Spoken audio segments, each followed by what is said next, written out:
Hiya, and welcome back to Little Reads. I'm gonna continue to read this book, which is The Magic Faraway Tree. I'm gonna get rid of this dark sheet now. Lovely pages. I'm gonna get rid of that now. I'm gonna get in the way, so let's get rid of this. Turn it back around.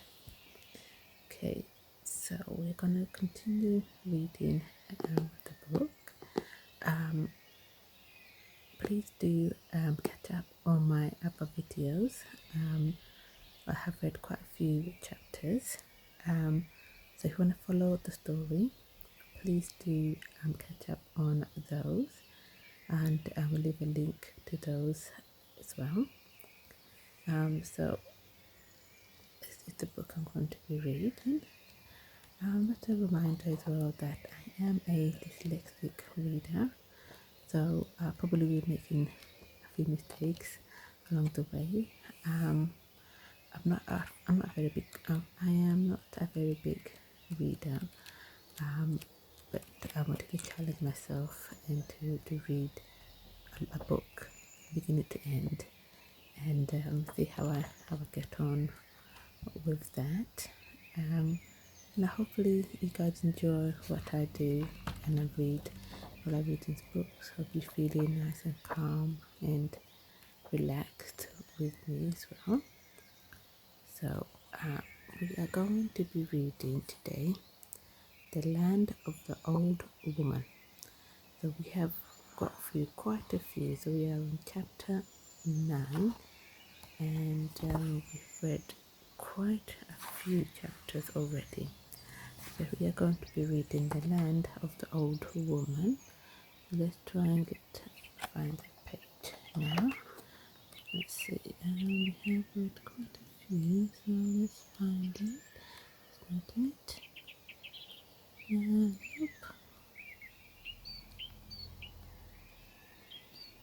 Nope. There we go. This is it. So, The Land of the Old Woman. Okay then, so let's see how the friend will get on here. Okay. The children and the others were quite shocked at being thrown up the ladder through the hole in the clouds and into such a funny land. It was quite small, not much bigger than a big garden. It had high walls all around to prevent the children from falling off the edge of the land. In the middle, there was a very peculiar thing. It's a shoe, said John. Gosh, I never imagined such a big one, did you? Everyone stared at the shoe. It was as big as an ordinary house, and had been made very cleverly into a cottage. Windows were made in the side, and a door had been cut out. A roof had been put on, and chimneys smoked from it. A rose tree climbed around it, and honeysuckle covered one side. So that's the shoe where the naughty children live, said Beth excitedly. I never thought it would be quite like that. How did the older woman get such a big one? Well, it once belonged to a giant, said Silky. The older woman did him a good turn, and she asked him for an old boot. She had She had so many children that she couldn't get an ordinary house. So the giant gave her one of his largest boots, and she got her brother to make it into a house. Look at all those children, said Moonface. They're not very well behaved. About 20 boys and girls were playing around the house. They shouted and screamed, and they fought and wrestled one another. I'm not surprised the old woman wouldn't allow them bread with their soup and punish them and send them to bed, said Silky. They deserve it. The children suddenly saw Joe and the others and ran up to them. They pulled Beth's hair and tugged at Saucepan's kettles. They made fun of Moonface's round face and trod on Joe's toes and bumped into Rick. They are very naughty and unkind. Now, just you stop all this, said Moonface, looking angry. If you don't, I'll fetch the old woman. She isn't here, shouted the naughty children, dancing around in delight. She says she's going to go away and leave us, and we're glad. Now we shall have bread with our soup, and we'll go in the cupboard and open cans of pineapple and jars of cherry. We'll sleep out of doors if we like, and we'll dress up in old woman's clothes. Whatever will she say to that? Said Beth in horror, thinking.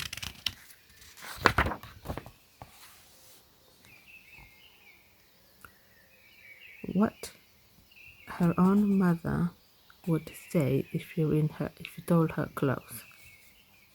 Oh, she would be furious, cried the children. But she's gone, so she won't know. Oh, well, have a great time now. Oh, we'll have a great time now. One of the children in the shoe called to the others, Hey, I've opened a can of pineapple. Come and taste it. It's lovely. With screams of delight, the children rushed to the shoe. Joe looked at the others.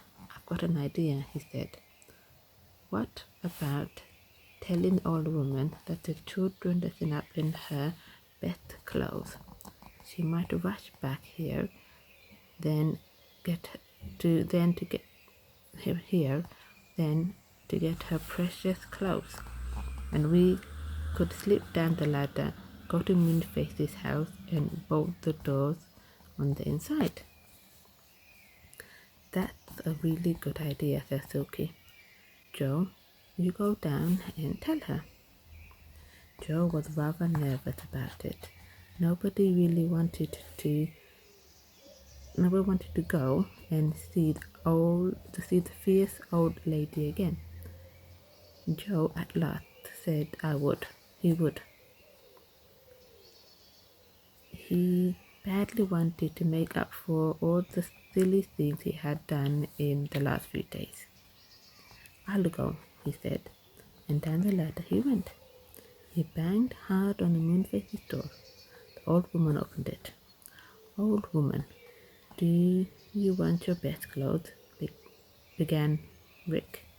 Because if my best clothes, I forgot all about them, cried the older woman. Those children will be messing about with them. Boy, go to my house and get out all my clothes and bring them down here. You can have a toffee if you want. Well, I think, began Rick, but the old woman wouldn't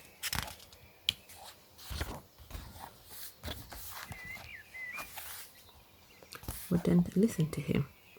She pushed him away and cried, Go now. Don't stop to argue with me. Go at once. Rick ran up the ladder. He waited for a minute or two, with it sticking out into the land above. He saw the naughty children coming out of the chute dressed up in old woman's clothing, shrieking with laughter. And how funny they looked, dressed up in old skirts and dresses and hats. Rick grinned to himself and slipped down the ladder again. He banged at Moonface's door. "Well, have you bought my clothes?" asked the old woman. "Open the door." "You naughty boy, you haven't." "Please, old woman, I couldn't bring them," said Rick in his most polite voice. "You see, your children have taken them all and they're dancing about, wearing them. And they've opened your can of pineapple and they're going to take their beds outdoors and sleep there. And oh, the bad naughty creatures," cried the old woman. She gathered up her black skirt and climbed the ladder at top speed. She appeared in the land above and saw at once her naughty children dancing in her best clothes.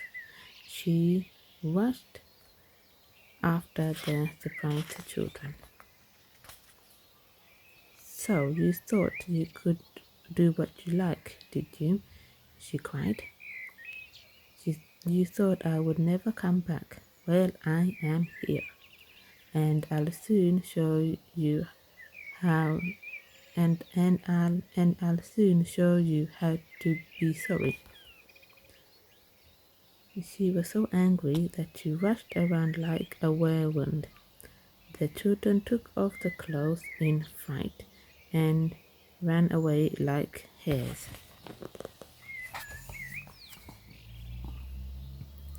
The old woman ran after them, so angry that she didn't notice that Joe and the others were not her own children. They got swirled into the shoe with the others. They were all there, about 25 or 6 of them. There was a big saucepan simmering on the kitchen stove. "Get the soup bowls," ordered the old woman. "No bread for any of you tonight.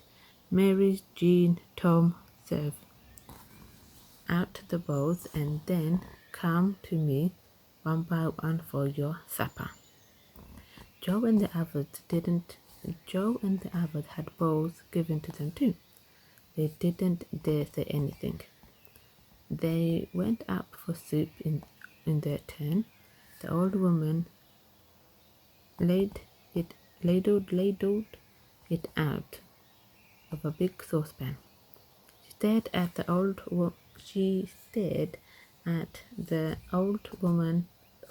saucepan man. She stared at the old saucepan man when he came up. "You bad boy," she said. "You've played a game with my kettle and saucepans, I see. Wait till you finish your soup. I'll punish you." Old saucepan man trembled. The old saucepan man trembled so much that his pans crashed together as loudly as thunder. He rushed back to his place at once, sipping his soup as he went. "I want some bread," wailed a little boy. But he didn't get any. Everyone ate the soup, which was really very good. And now you will all go to bed. But first, you know what happened to naughty children," said the old woman. And she shook her fist. All the children began to howl and cry. We're sorry we were naughty, old woman," We didn't mean to dress up in your clothes. Oh, yes, you did, said the old woman. She beckoned to Rick. Come on, come here, you bad boy.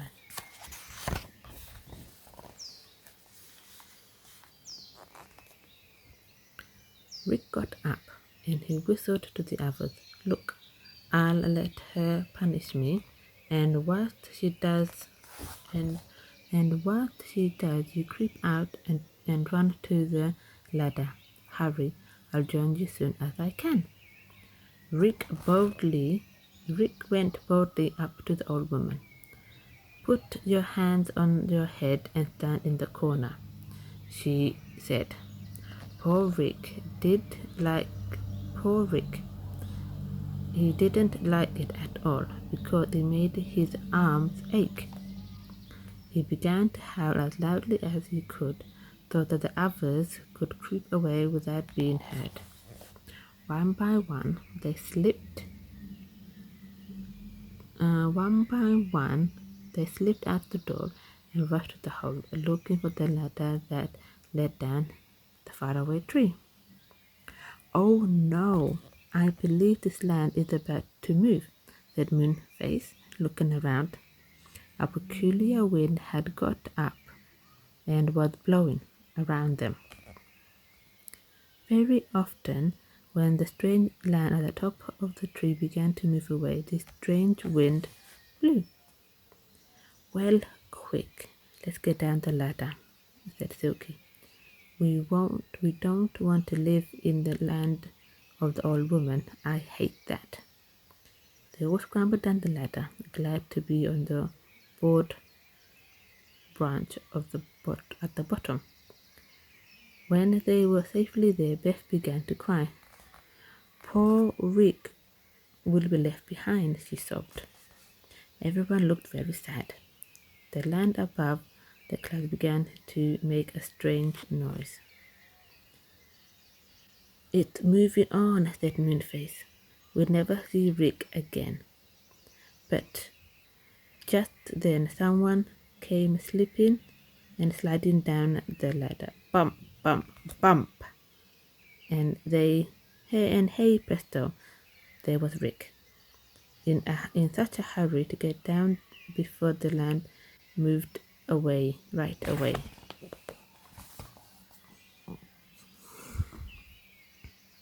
That he had missed his footing and slipped down the ladder from the top to bottom. Rick, we're so glad to see you, cried everyone. What happened? Well, the old woman punished me.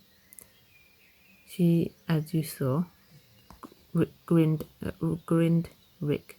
And then when I went to take my place, she saw you were all gone, and she sent me after you. I tore out, and she came too. But I got the ladder first, and now the land has moved on, so we're safe. Moonface went into his house, and they heard him banging about loudly. They went to see what he was doing. Where he's taking up the board that nailed up the slippery slip. Joe giggled. The old good old Moonface. I'm glad he got his house back again for himself. Come on, we'll better go home. We promised Mother we wouldn't be long, and it's a good thing we used the slippery slip. And down they went, their hair streaming out as they flew down on their cushion. What exciting times we have, don't they? What exciting times they have, don't they? Oh, that's another little story. The poor old woman and her naughty children fell in their old shoe. Well, I'm glad to see that Joe and the others have got back down the ladder, and poor Rick nearly got stuck being one of the old woman's children.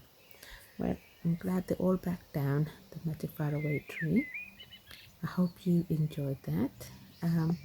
So please tune in next time to find out what happens next in the story, which is going to be, let's see,